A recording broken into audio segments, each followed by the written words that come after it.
Hello, this is Renn, and thank you for joining. There have been some very interesting developments in a Christian denomination called the Christian Reformed Church. I say interesting because these are not the kind of developments we normally see in denominations, and you'll find out what I mean by that. And today I have an expert here to talk to us about it, and that's Paul Vanderklay. Perhaps I should say the Reverend Paul Vanderklay, as he is a pastor in the Christian Reformed Church denomination in, I believe, Sacramento, California.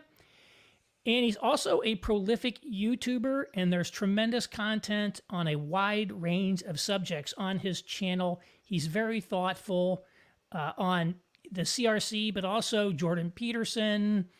You name it, he's talked about it. And so there's a link to his YouTube channel in the show notes for this. You can check it out. So, Paul, thank you for joining. It's my pleasure to be here, Aaron. Most of my audience is probably unfamiliar with the CRC, the Christian Reformed Church. So just very briefly, what is the CRC? The Christian Reformed Church has its roots as a Dutch Calvinist immigrant denomination that split off from the Reformed Church in America, which is the oldest Protestant denomination in North America, came over with the Dutch in the colonial days. The Christian Reformed Church had its roots in a couple of split off groups in the Netherlands. And then when they came to America, they found the Reformed Church of America a little too American. And so they wanted to maintain Dutch language. They were against Masonic. They were against secret societies like the Masons. They very much wanted to preserve their Dutch ways. And so they really grew in immigration before the First World War and have always sort of been next to the Reformed Church of America, but been more self-consciously reformed and a little bit more tied to their Dutch roots than, let's say, the Reformed Church of America, which had been here quite a bit longer. How many people approximately are in the denomination? I think current numbers are a little less than 250,000, about 1,000 churches in the United States and Canada. Okay, so it's a little smaller than, say, the Presbyterian Church in America, which is in the 300,000s, but similar size there. And where is this church geographically concentrated? They've concentrated mostly in areas that Dutch immigrants settled in. And then after the Second World War, kind of spread out to other major American cities and metropolitan areas. Western Michigan is sort of the base. You have other subsets in Northwest Iowa, and then some dying colonies in some of the other areas like northern New Jersey, where I grew up. So what percentage of the people who are in the CRC today come from predominantly Dutch ancestry? That's a real hard question. My guess would be somewhere around 80%, 80 to 85% would have Dutch last names. Yeah, I sort of think of it as almost like a quasi-mainline denomination and somewhat similar to the Lutherans in being a little bit of a quasi-ethnic denomination, and also one that has a lot of institutions from K-12 education, colleges, seminaries, all wrapped up in the denomination. Is that a fair way to think about it? Or if there's a Lutheran denomination that we're similar to, it would probably be mostly the Missouri Synod Lutherans. Mm-hmm. So the Christian Reformed Church has looked mainline from the outside, mostly because people recognize, especially Calvin College, Calvin University. That's usually what people see. But basically what's been happening in the Christian Reformed Church since the end of the Second World War is that it's been assimilating into the broader American ecclesiastical framework. And so in the Christian Reformed Church, there's been this division between those who tend to look to the main line as, oh, that's who we'd like to be, and those who look to the evangelicals as that's who they'd like to be. And so over the last 70 years, it's been in that process of assimilating much more towards other North American churches. And just to make sure people don't get lost when we start throwing around lingo having to do with the CRC, I want to briefly talk about the governance structure. So let me tell you what I think it is, and then you can correct me on that. It basically has a Presbyterian form of governance. So it's very similar to the Presbyterian church, in that you have local churches that are governed by a board of elders made up of lay elders and the pastors called a council. I believe it'd be the equivalent of a session in a Presbyterian church. There's a higher level structure, typically geographic, of churches called classis, which would be similar to a presbytery in a Presbyterian church, or think of it as a diocese. And the key here to Presbyterian governance, meaning it's essentially ruled by committee. You wouldn't think of it that way, but it's instead of a bishop, you have a committee, and then essentially above the classes, you have the Synod, which is essentially an annual meeting in which all the classes come together to make denomination-wide policy. Is that basically correct? That's close enough. Okay. There are 3 assemblies that govern the church. So actually, elders and the pastors would be the consistory, but in most churches, it's the council. They include the deacons, and then the classis, and there is usually a little governing committee in the Christian Reformed Church. The classis and the synod actually only have instantiation during their meetings. They have little subcommittees, but they're always accountable to the annual or quarterly meeting. Presumably, it's somewhat bureaucratic. I mean, Presbyterian church is the most bureaucratic form of church governance that I know. Yeah. Although my father, part of what's kept the Christian Reformed Church from a lot of that is because of its ethnic roots. Many people in the Christian Reformed Church are blood related. And so up until really quite recently, it was a very high trust denomination. And so when my father, for example, after he retired, there was a local Presbyterian church that wanted him to basically do interim pastoring for them. He was shocked at the amount of bureaucracy that was in that Presbyterian group as compared to what he had lived with in the Christian Reformed Church. So it has been a fairly high trust, which has kept the bureaucracy to a minimum. Okay, so with that kind of the basics out of the way, my impression of the CRC is that it was a denomination that was trending liberal. And this is basically for 2 reasons. One is that the CRC approved women's ordination. So I'm not sure exactly when that happened. It was a product of a lot of debate. And then after that, a group of more conservative churches split off to form a denomination called the URC. And splits like that leave the remaining denomination more liberal, almost by definition. For those of you who know Kevin DeYoung, who's very well known in evangelical circles, he used to be in the CRC. He was a minister in the CRC. He was a minister in the RCA. Yes. And second is that the flagship denominational college, Calvin University, has been trending very left with no apparent pushback that I've seen. And then 2-3 years ago, a church in Grand Rapids or East Grand Rapids called Kneeland Ave Christian Reformed Church installed a deacon who was in a lesbian relationship. And this is very typical of left-wing Vanguard moves. So by that, I mean leftist groups often take unilateral action, sometimes in contravention of the rules or the law, in order to establish facts on the ground and then essentially dare people to stop them. So, for example, that's what Gavin Newsom did when he was mayor of San Francisco. He started unilaterally issuing marriage licenses for gay couples, and that ultimately led to the Obergefell decision that legalized gay marriage nationwide.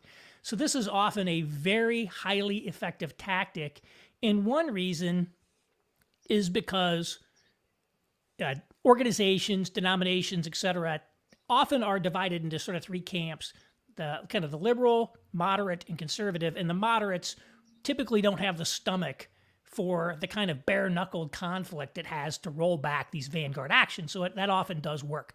But that does not seem to have been the case here.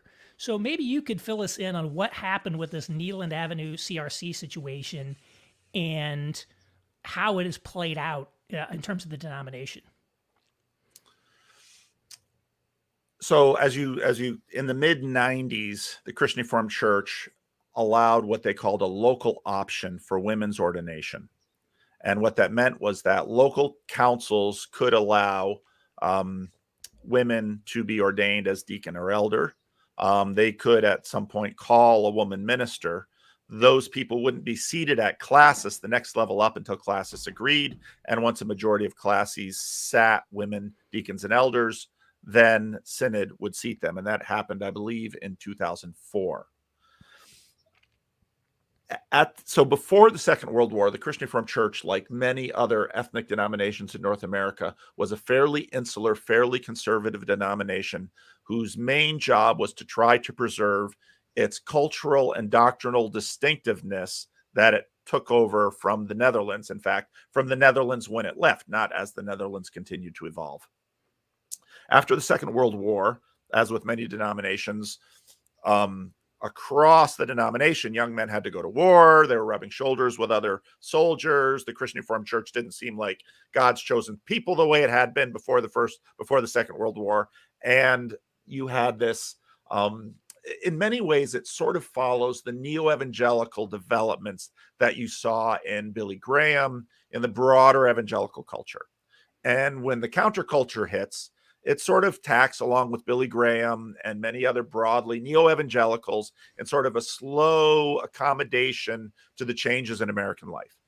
And in the 1970s, there was obviously a big push across the board for women's ordination. And also in the 1970s, a move towards gay liberation, let's say, a re-evaluating of the church's traditional position with respect to same-sex marriage.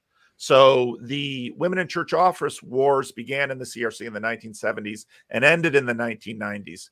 Basically, in the 1990s, the church, in many ways, in exhaustion, found that it could not use its traditional way of dealing with this, which was have a group of elite theologians from the denomination study the issue, come to a definitive answer based on the word of God, and deliver it to the denomination for the denomination to follow. Basically, what they had was a number of study reports that said, this matter of women's ordination is difficult. We don't really know if we should prohibit them completely. And so out of exhaustion, the denomination basically says, we'll let local churches and local classes decide. And once the majority decides that it's permissible or okay, they'll go. We'll do it. Obviously, there was a group of around 60,000 members who left out of protest of this, but also Genesis issues. Again, in terms of the broader trajectory, this is part of the assimilation into the broader American church experience. These issues were out there in broader evangelicalism. Evangelicals were dividing around them. You still see the Southern Baptists fighting about women's ordination. And so the Christian Reformed Church had maybe 20, 25% mainline-ish and maybe 80% moderate and conservatives. And the moderates could basically, in time, go along with women's ordination. Important to keep in mind with this is the fact that the Christian Reformed Church reaches its numeric height, 350,000 members in the mid-90s. A lot of it sort of driven up by the baby boom. After the Second World War, there was a significant, I always say to people, churches leak left and break right, okay? While everybody sees the break right over women in office from the URC, what has been invisible all along in the denomination has been the left leaking. In other words, the deconstruction that we've seen going on broadly in society, where young people don't see the relevance of church, don't see the necessity of church, maybe abandon some traditional beliefs, maybe sort of believe there's a God, but God loves us and church attendance isn't that important as long as I do good things and my heart's in the right place, and maybe I believe in Jesus in my heart privately or something like that. Those groups tend to leak left. And so while there was a break right in the 90s, there's been a continual leak left in the Christian Reformed Church as well. And the churches that fought the women in church office wars often were urban Christian Reformed churches that had been planted after the Second World War in places like New York metropolitan area, San Francisco Bay, Southern California. These churches fought that fight. What happened between the 1990s and the 2020s has been the place I grew up in New Jersey in the 1960s and 70s had more than a dozen thriving Christian Reformed churches. Now there are 3 or 4 significant ones with people with a lot of Dutch last names and a lot of smaller ethnic church plants that have joined the denomination. Similar thing, San Francisco, when I got here 25 years ago, number of thriving churches in the Bay Area. Many of those people either have left the faith, left the denomination, gone mainline, or sold their homes in the Bay Area, retired in Grand Rapids. Similar things in Southern California. What's been happening is that where the Christian Reformed Church basically decided we're not going to fight over women in office anymore. Basically, the denomination said, if you're complementarian, you're good. If you're egalitarian, you're good. And we're not going to fight it anymore. Over this time, there have been a number of study committees that dealt with the issue. In 1973, a major report basically said, people often don't choose their sexual orientation. What they have to decide to do with it is what they will be held accountable for. Therefore, if you find yourself with a same-sex orientation, you can be a member of the church. There's no problem as long as you don't act on it. And that's been the position of the Christian Reformed Church since 1973. Since then, there have been a number of attempts to try to get the church to update that position. At each attempt, the church has been turned down. What we've seen happening over the last 10 years, though, is that the church has actually been growing more conservative. And part of this is because of, also after the civil rights movement, like the church I grew up in, my father's church that he planted in Paterson, New Jersey, mostly African-American church. The church I pastor here, majority African-American church. Most of the leadership is African-American. These were basically racial reconciliation churches that in the 60s and 70s said the church needs to bear witness to racial reconciliation, and churches did that. That tended to be the progressive wing of the church. That progressive wing tended to have dominance in the establishment. And so CRC progressives tended to be at Calvin College, Calvin University, in denominational offices. And then ever since the civil rights movement, there's been a steady beat of we need to be a more diverse church. Now, this was both in terms of theologically, we believe that, that all human beings are God's creatures, regardless of race. We denounce racism. Also, because there's no more Dutch immigrants, and because the Dutchmen in America have been very successful, and they've had smaller children, and those who have been successful in terms of academics and higher degrees have tended to leak left, the Christian Reformed Church said, we need to grow among Asians, Hispanics, and African Americans in order to stay viable as a denomination. The Reformed Church of America did the exact same thing. And so over the last 30 years, the Christian Reformed Church has been trying to grow amid other ethnic groups. Now, to many, that looked like a progressive move because racial reconciliation sounds like a progressive move. Many of the people who came into the denomination from Hispanic backgrounds, Asian backgrounds, about 10% of the Christian Reformed Church is now Korean immigrants. Those folks, generally speaking, are conservative with respect to issues around human sexuality. So the progressives who have held the establishment have sort of been losing body weight behind the scenes and losing churches. The moderates have sort of held their own, but the conservatives have been growing. And they've been growing partly due to as bringing in perhaps some people who have left mainline churches.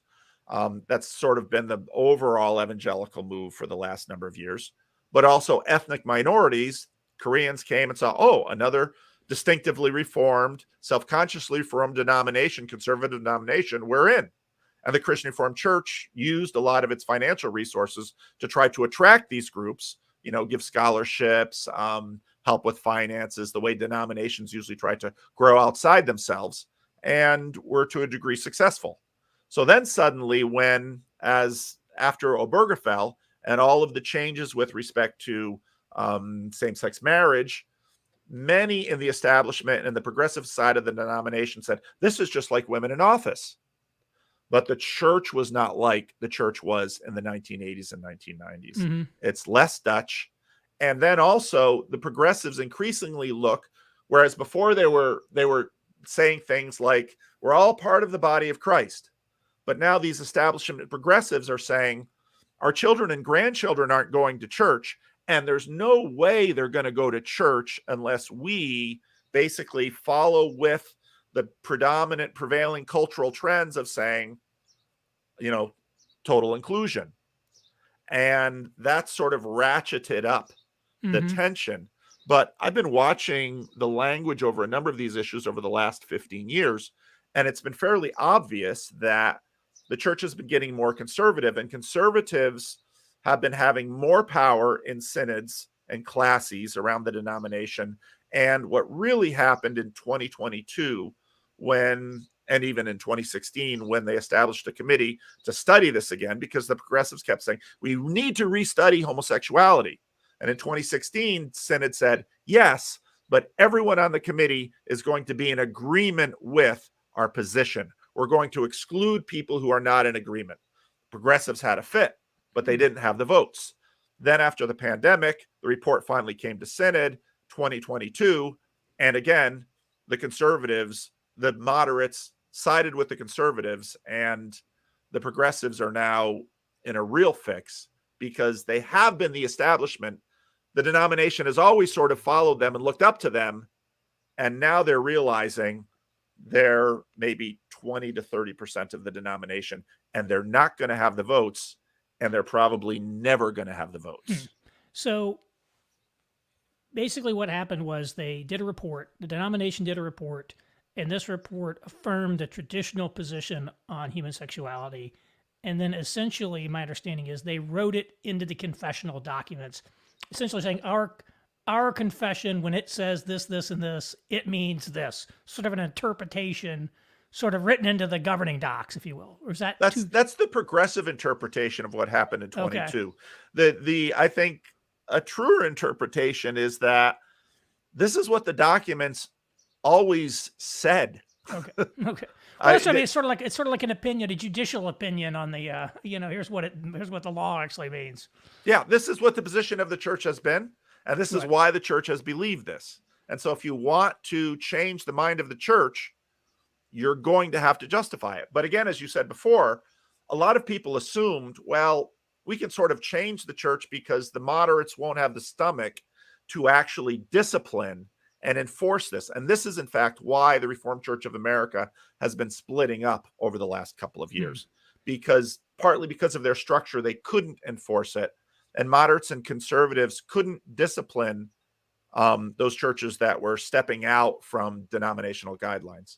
Now, before we get onto this Kneeland Avenue situation again, I want to highlight something and talk a little bit more about this idea that the church, the CRC, has been growing more conservative as it's become more ethnically diverse and as it's sort of the younger generation is more conservative than the older generation. So you essentially have old baby boomer, progressive, establishment, denominational position type people who are apparently very heavily concentrated in East Grand Rapids. They're much farther to the left than the next generation, the younger generations, and then these ethnic groups. That strikes me as completely the opposite of the Presbyterian Church in America, where the younger people, and maybe, I don't know exactly what their positions would be on sexuality. They're certainly much more liberal on gender issues, I would say. And culturally, in many ways, they're definitely to the left of kind of the old, more conservative Southern traditional people in the denomination. There's this view I think that the under 35 crowd in the PCA is far to the left of the baby boomers in the PCA. And you're saying that it's the opposite here, that the older generation is more liberal than the younger generations, in a sense. Yeah, but now if we imagine that is within families, you get the wrong picture. I mean, part of my argument is that a lot of the children and the grandchildren of the establishment boomers are no longer in the Christian Reformed Church. And so this is almost like the mainline bleed a little bit here for the more progressive types. They were mainline-ish, and they've suffered the same diminution as a result of demographic atrophy as the PCUSA has. And what's been happening is that others have been coming in and filling those positions. It's also to the fact that, and I saw this in the 80s when I was in seminary. I remember it didn't serve. In the 80s, there was this lament that the brightest and best of the denomination are no longer going into the ministry, which didn't really feel good if you were in seminary. I guess we're not the brightest and the best. But that was the lament then. But you could see where, let's say my grandfather and my father were both Christian Reformed ministers. I think in my father's generation still, he graduated from seminary in 1960. The idea was that if you'd have a really sharp young man in your community, we would really have that person go into the ministry because that was elite status in our community. And what happens as the 20th century continues to progress is that, well, increasingly people aren't going to, say, our denominational college. They want to go to the Ivy League, and anyone can go to Calvin College, but our young man got into Harvard. And so, yeah, you had in the 20th century, boomers tended to assimilate into mainstream culture, but the denomination sort of held itself together by attracting those who weren't necessarily in mainstream culture. Do you think that there's something different about the way that the CRC did multiracial outreach that attracted a more conservative base? And you know again a lot about this. Again, you grew up in multiracial ministry in Paterson, New Jersey. You now essentially pastor an inner city church in Sacramento, I believe, that's very multiracial. Again, if I look at the recent debates in the Southern Baptist Convention over women's ordination, or can you have a Baptist church that has a female pastor? There was just a group of black pastors who wrote a open letter critiquing this move to become more strict on that. So they represent, I think it's fair to say, a liberalizing faction. They may not be liberal on sexuality issues, but they're more liberal on other issues. But in your denomination, it seems to be the opposite. Did you do something differently in terms of multiracial outreach than others did? I don't know that we did. I know that because of one stream of thought, you can sort of connect women's ordination with, let's say, same-sex marriage. But I think the issues are quite different. There have been women in leadership in the Salvation Army and Pentecostal churches. You've had female orders in Orthodox and Roman Catholic traditions. A lot of people, whereas when it comes to same-sex marriage, there's nothing like that in the church history. Mm-hmm. So I don't think the issues are necessarily as tied as a lot of people assume they are. I think with some lines of rationality, they are tied in terms of an overall liberationist rationale. But in terms of what really motivates them, I think they're different. I think the reason theological tools that you use to analyze the situations are quite similar as well. I mean, they are in some groups, yes. Certainly from an evangelical perspective, if you adopt a biblical interpretation principle that leads to women's ordination, the same techniques can be used for essentially anything. Yeah. There certainly is I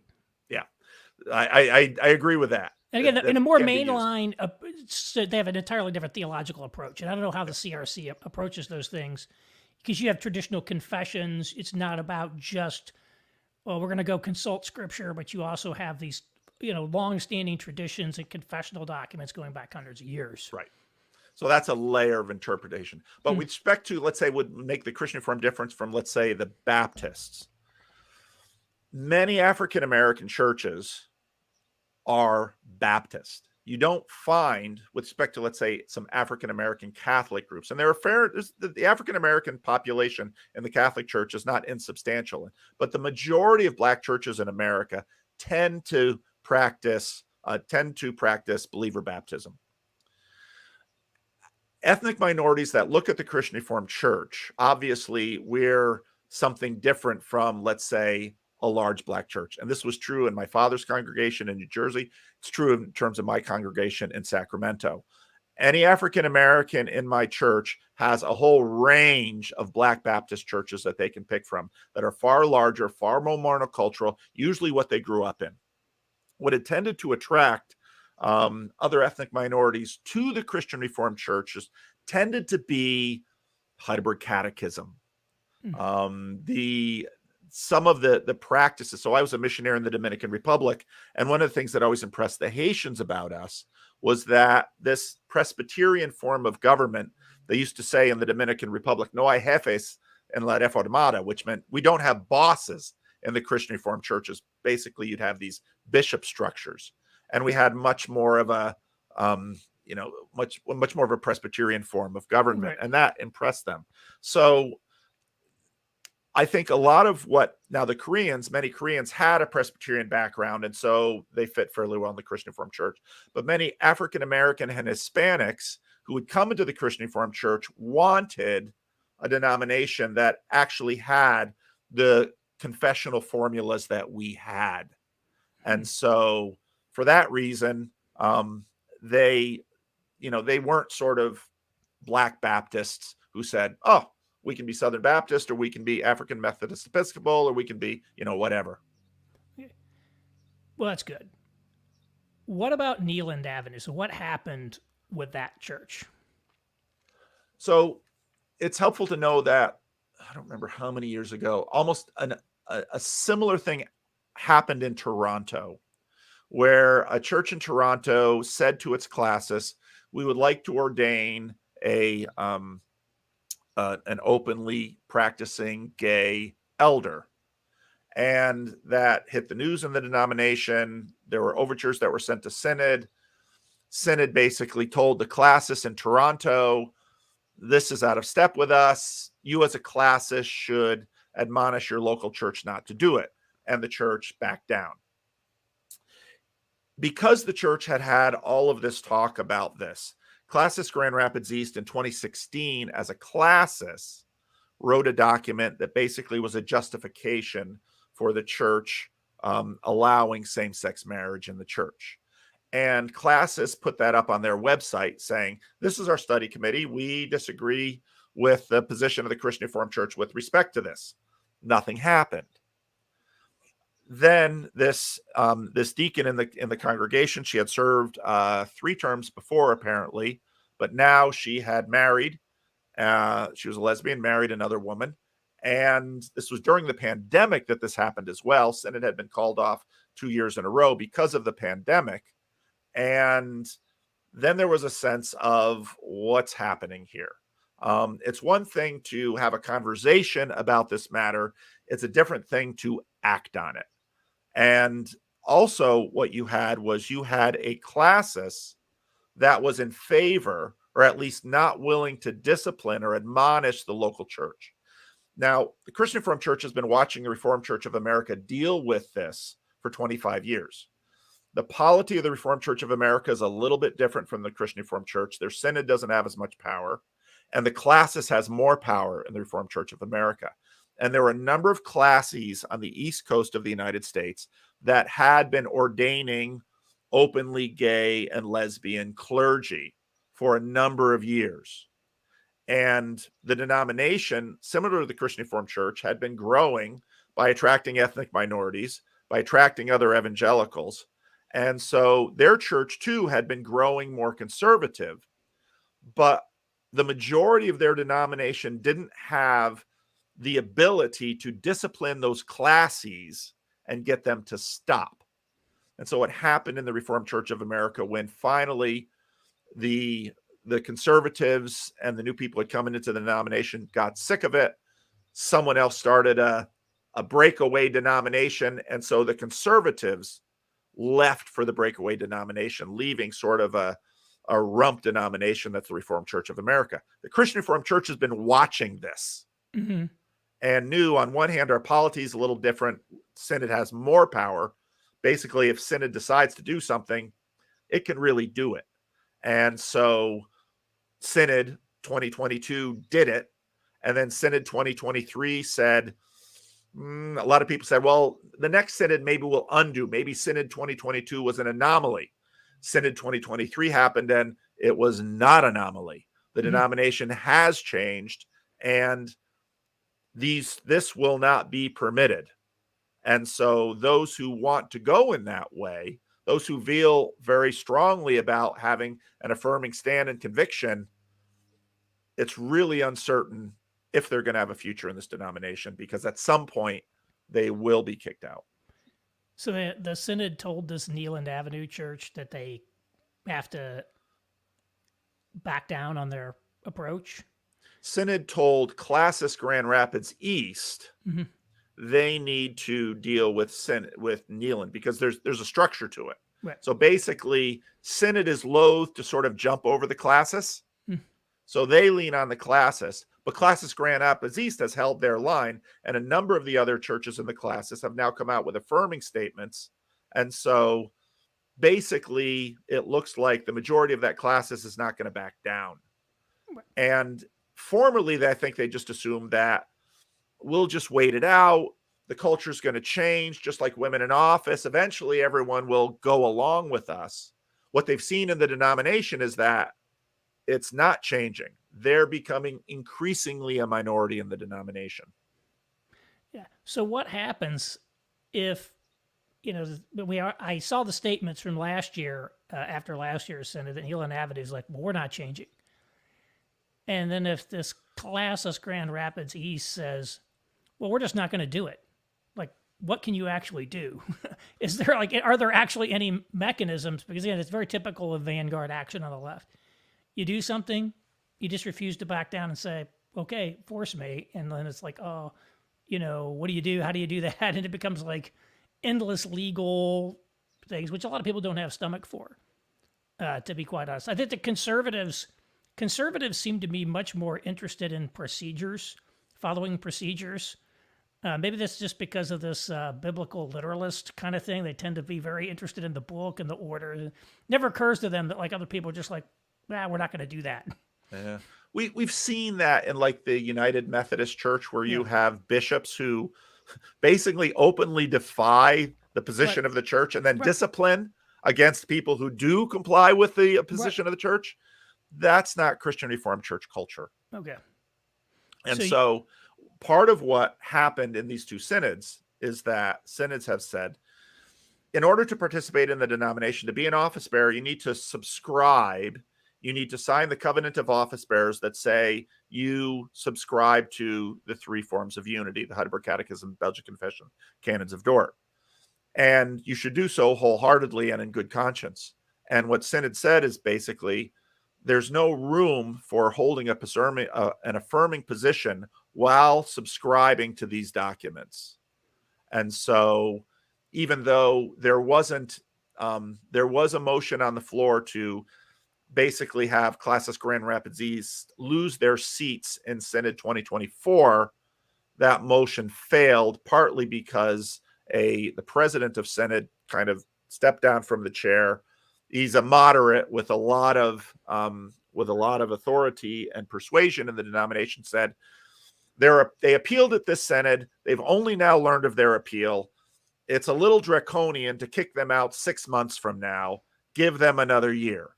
And so that swayed enough moderates to give them another year. But if I don't think they can count on that happening in 2024. So if nothing happens, if Classist Grand Rapids East doesn't do something or leave, what everyone expects to happen in Synod 2024 is they will lose their seats at Synod. And what's happening between now and the next Synod is there's going to be more work done on the question of what does subscription look like?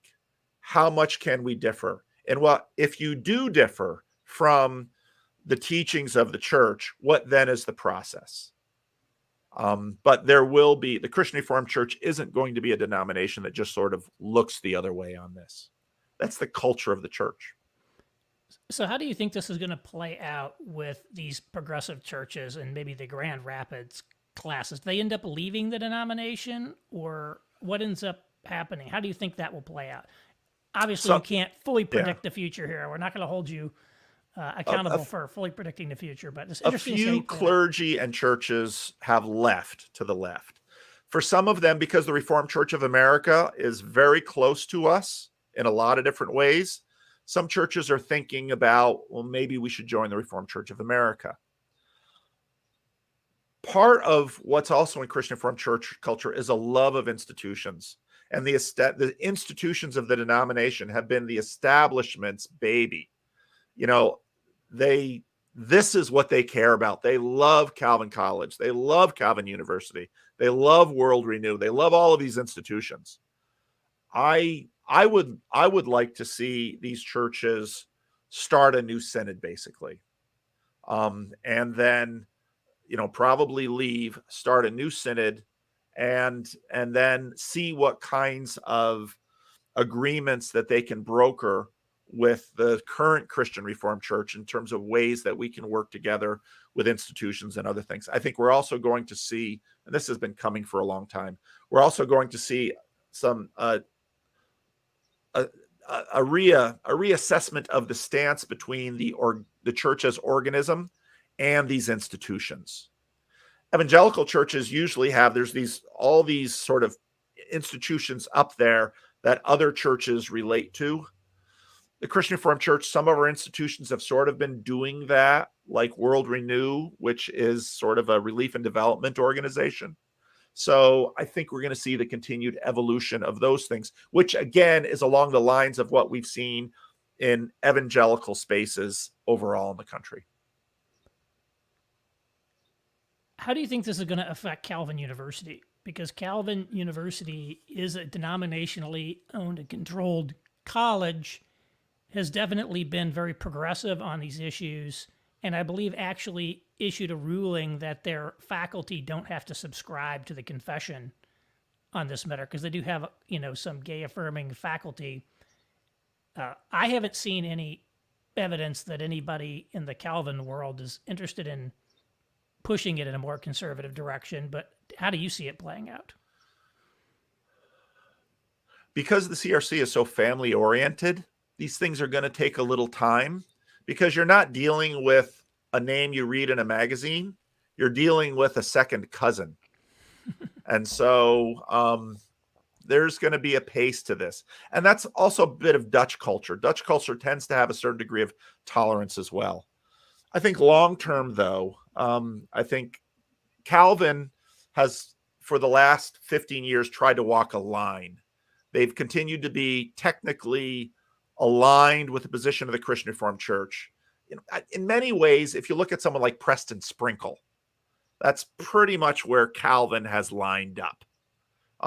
We're gonna give as much latitude as we can in this while holding this line, while not agreeing that same-sex marriage, while not affirming same-sex marriage. And in fact, just last year, there was a sociology professor who performed a same-sex wedding, and their contract was not renewed, and they are now suing the university. So the university has been trying to hold that line. I think actually in the future, the college is going to try and hold some tension with this and not simply break away from the denomination and follow the culture. The reason being that once Calvin, there are other colleges closely tied to the denomination but not owned by it. One is Dordt College in Iowa. Dordt College has been thriving as a conservative alternative. I mean, a college like Hillsdale is thriving as a conservative alternative. If there's nothing distinctive between Calvin and Grand Valley University or the Ivy League schools, Calvin is going to lose its reason for being. I think it's going to see that even though it can no longer count on sort of the Christian Reformed lock-in that will bring students to it, I think it's going to have to try to continue to be a confessing, moderate evangelical college. When I went to Calvin College, probably 75% of the student body was from Christian Reformed churches. Today, it's less than half. And so Calvin, over the last 20 years, has been trying to exist by attracting evangelical students that's basically moderate evangelical students. But that's increasingly, that middle space is tougher and tougher to hold.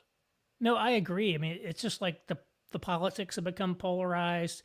We become much more of a bimodal distribution in many domains of society where sort of the middle ground is hard to hold. it's not a very pleasant place to be in a lot of ways because you're getting hit from both sides. And you're not really getting anything for it. Yeah, that'll be interesting. My friend Nate Fisher, who went to Calvin and then also went to Harvard Law School, his point of view was basically, yeah, if Calvin doesn't hold to its distinctives as this Reformed university, why go there? Why pay to go to an overpriced, mediocre liberal arts school like everything else when there's no distinctive? It's not a mediocre. It's an excellent education. I will say that. Yeah, I'm a Calvin fan. I'm a Calvin alumni. Yeah. It's an excellent education. At least it was for me. Yeah. Okay. Yeah. Well, it's probably not going to go. It's not going to be like ranked up there with like Williams College and some of the other places. In terms if your competition is other Christian colleges, then you'd say, yeah, you're really feeling good. If your competition is the Ivy League, Calvin is not going to hold as much appeal versus the more elite secular institutions. Calvin is going to attract Christian students. That is who their market is. You can look at U.S. News and World Report rankings for Calvin. It usually ranks very, very high in the Midwest. So, a couple other questions, just to be complete. Do you think that the idea of women's ordination is going to get pushed back on at some point? If the conservatives win, if this thing goes in a more conservative direction and some liberals start leaving, is there more of a push on women's ordination?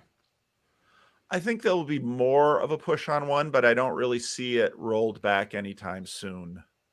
The conservatives know that right now they're winning because the moderates are with them. And if they really try and hold a hard line on this, they're going to lose moderates.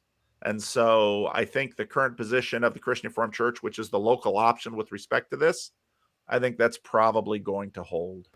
Isn't it the case that there aren't very many churches with female officers? There are, I had the numbers wrong and someone corrected me recently.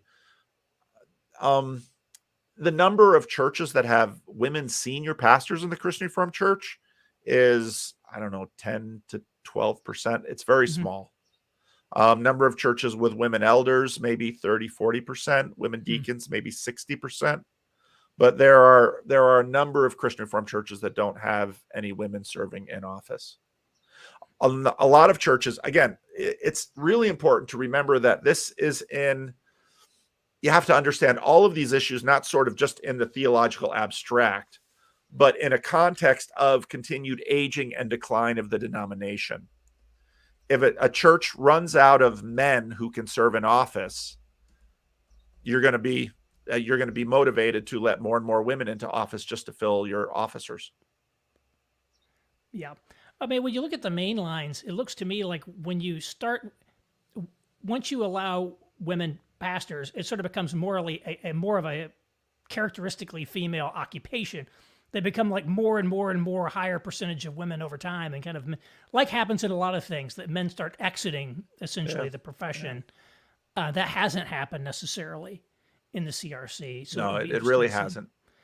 And part of what's happened here too is that when the progressives came and said, we need a local option on same-sex marriage, the Christian Reformed Church hasn't found the local option to be a very satisfying thing either. Mm-hmm. On one hand, a number of women say we feel like second-class citizens, and some of the complementarians say we feel like second-class citizens. So you say all of the denominational offices and bureaucracy is staffed with non-complementarians, basically. Yeah. Or at least at the highest levels, yeah. Yeah. And I'm curious about the role of essentially activist networks within the CRC. There's a couple that were out there. There was one of a sort of a pro-LGBT group called All One Body, and then there's what I gather was a more traditionalist group called Abide. We've seen a lot of controversies about those against, like the PCA had the National Partnership, and there are these different factions who are becoming organized within these denominations to try to push it in particular directions. Did these have any real effect in the CRC, or were they major players? I'm curious about the role there. I don't think All One Body had a lot of impact beyond Class S Grand Rapids East where it met. They tended to be, if you look at their videos, usually aging boomers and a few young people.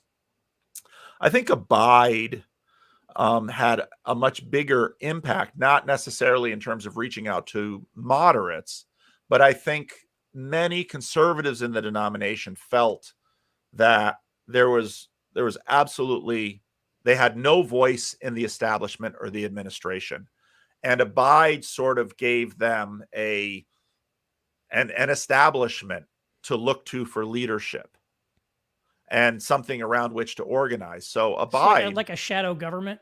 yeah, I think in some ways for the conservatives, but I don't really think Abide really impacted moderates a lot. I think moderates, again, for the most part, have been satisfied with the position that the denomination has had since the 70s on this matter. They look at the main line and say, this isn't a strategy for church growth. And so they've voted with the conservatives in the last two synods very strongly. And then I want to ask you about affinity classes.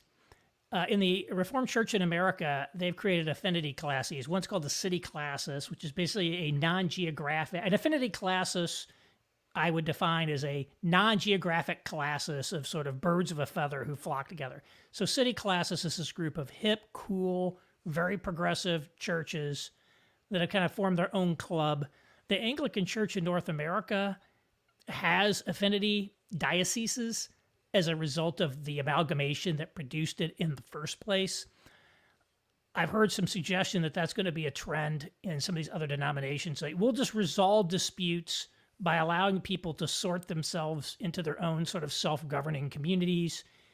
Is that something that you think would ever be in play for the CRC? I don't think so. Classis Minn Kota has become sort of a de facto affinity classis. What's Minn Kota? Minn Kota, Minnesota, and North Dakota, South Dakota. Okay. And basically in the Christian Reformed Church, a local church can switch classes with the approval of Synod if they have a rationale. Because of women in office, some churches found it very objectionable to be in a classis where there were women office bearers. And so Synod basically said, we would rather have you go to Minn Kota than leave the denomination. And so Classis Minn Kota has become sort of a de facto affinity classis. But this, when the Reformed Church of America was doing this, again, the Christian Reformed Church was just always looking at the RCA and back and forth. And the Christian Reformed Church was like, this sort of breaks up the geographic nature of classes. Now, again, they allowed it with respect to two Korean classes. But again, those are Korean language. So the church has resisted it in terms of a theological distinctiveness, even though they've allowed it with respect to women in church office. They have also allowed it with respect to, say, language groups. It sounds like there's been quite a decline in the membership of the CRC since its peak in the 90s. We're 30 years on from that, and it looks like about a 1/3 decline. You've got the boomer generation dying out. We just have different demographics in the country, so that's obviously driving some of it. We've had the rise of the nuns. But it also does sound like the CRC has had some success in attracting new non-Dutch people of various ethnic backgrounds. Do you think the CRC will continue to decline, or will it ultimately bottom out and start growing again thanks to these other factors? I'm interested just in that overall health from the population perspective. I think there will be a bottom. I think we're going to see continual decline as the older generation grows, and I think we're going to see the loss of some churches. I think in some ways the denomination is going to be more like it was before the Second World War, coming up into the future, not in that it's sort of Dutch homogeneous, but probably more doctrinally homogeneous. That, I think, is the bigger trend. If it can start growing again, I think the church, I think in some ways, some of its growth has been taking pages from, let's say, PCA growth, because the PCA has sort of learned to grow, the Tim Keller movement and some of these things. I don't know. I don't know if the PCA is going to continue to be able to experience some of that kind of growth it saw in the 90s and aughts. I don't know if some of that is receding. So it's hard to tell. I think for a lot of these denominations, they're going to have to find a reason for being. They're going to need an identity, and it's going to have to be something that's distinctive enough to give it character, so that someone out there, and say in the menu or marketplace of denominations, would say, oh, that's what I'm looking for. One of the interesting groups in the denomination that has been growing has sort of been what I would call neo-sacramental, a little bit more like the Anglicans, but again, That's certainly been the trend for a while Yeah. now in general, I think across the evangelical world. Yeah. More kind of like pro liturgy. Right. So back when I came to Sacramento in the 90s, we were planting churches with seeker methodology. All of those churches that we planted now have weekly communion, higher church liturgy, all of this stuff. And so that Baptismal very much regeneration. Yeah. Well, we won't get back to that fight in the Netherlands. So yeah, that has definitely been the trend. But the United States is a big country, and even though, let's say, in a place like Sacramento and on the West Coast, things have gone very liturgical, I see in the Midwest, they're still using sort of seeker methodology for churches. So the Christian Reformed Church is really going to have to, once again, sort of find what it's about and then learn to really work on that. It inherited that from the population that affixed itself to it as Dutch immigrants, but they're really going to have to do it now as Americans and Canadians. All right. Well, thank you. This has been great. Is there anything else you wanted to tell me that I didn't ask you about before we wrap it up? Don't feel obligated to say anything, but if I missed anything important, set me straight.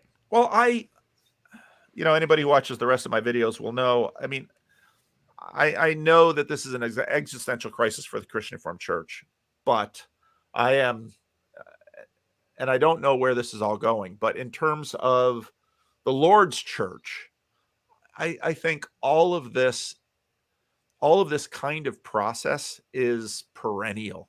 The church is always figuring its way through. And so I am optimistic about the church, even if I don't really know what's coming for my own denominational home. But Protestants sort of see these denominations as wineskins. And while I intend to stay in the Christian Reformed Church for the rest of my life, and we'll just have to see if there is one for me to stay in, or if the thing changes. And we'll see.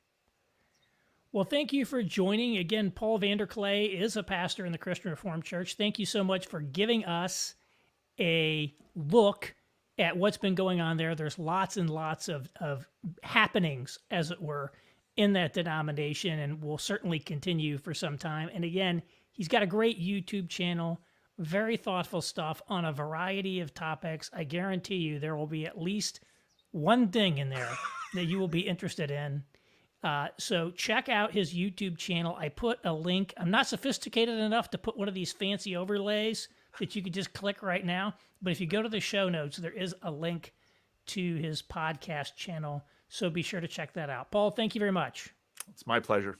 Good to talk to you, Aaron.